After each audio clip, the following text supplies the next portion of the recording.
Hello everyone, welcome back to Hachinana Culture Japan. I'm Hayachi coming to you from Japan. Many people outside Japan probably imagine Japanese people as healthy. And to be fair, Japan does have one of the longest life expectancy in the world. But that doesn't mean Japanese people are automatically healthy.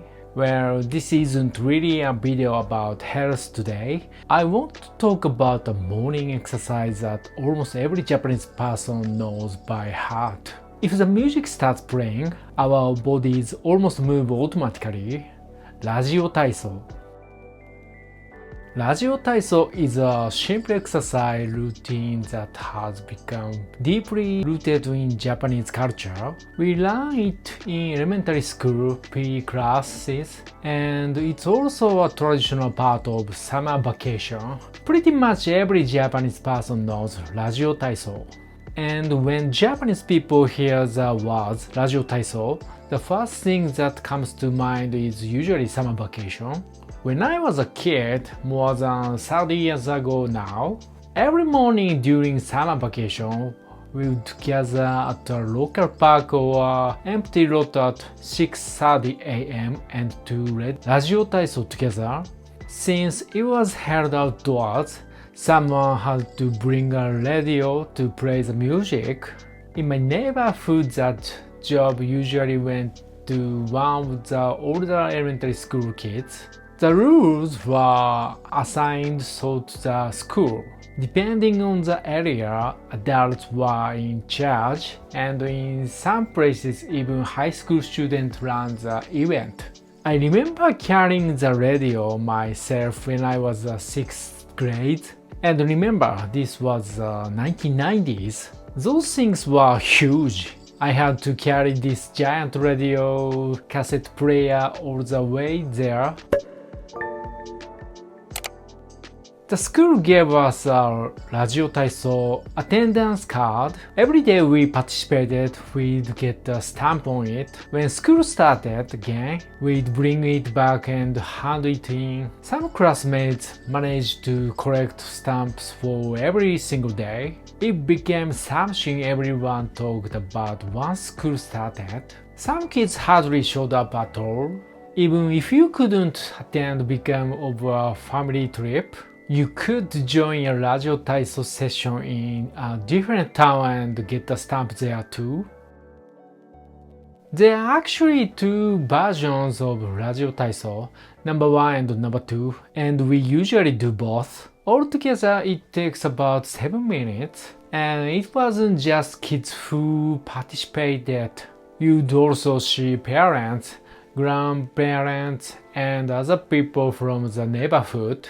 Because of Radio Taiso and other community events like it, people in the neighborhood actually knew each other pretty well. When the exercises were over, everyone would head home for breakfast. That was just part of summer. As for me, I usually ended up hanging out at the house of some older kids from the neighborhood after Radio Taiso. My mother got mad at me all the time. She'd tell me go straight home. Now, Radio Taiso was once a classic part of summer in Japan, but these days some neighborhoods don't hold it anymore. Others have shortened the schedule. Part of me wonders if traditions like this will gradually disappear. In the area where I live, it was only held for 2 weeks and there were no sessions on weekends. Now that we've talked about it this much, I realized something. A lot of Japanese people probably don't know where Radio Taiso came from.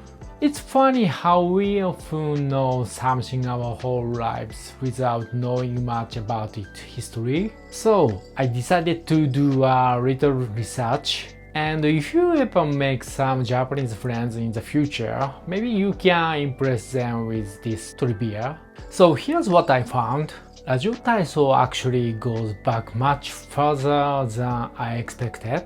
It all started in 1928. That means it's been around for almost 100 years. The idea was inspired by a health exercise program from the United States. The goal was simple: help people stay healthy through a short daily exercise routine.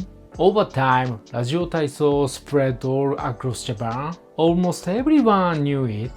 However, after World War II, the original version was discontinued.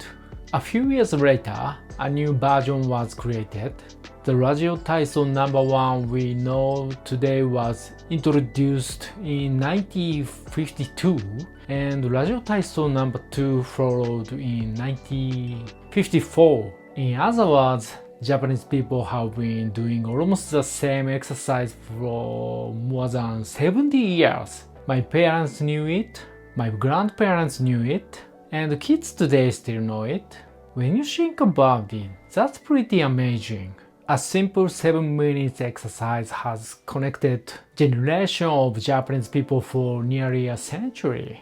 Now, Radio Taiso has been around for nearly 100 years. You don't see it very often these days, but some companies still do it during their morning meetings, and some athletes even use it as part of their warm-up routines. That said, I feel like more people have started to recognize its benefits in recent years.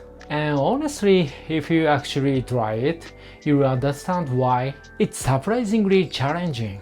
More than anything, the pace is faster than you'd expect. It's full body workout, and personally, I pay a lot of attention to how well it gets your shoulder blades moving.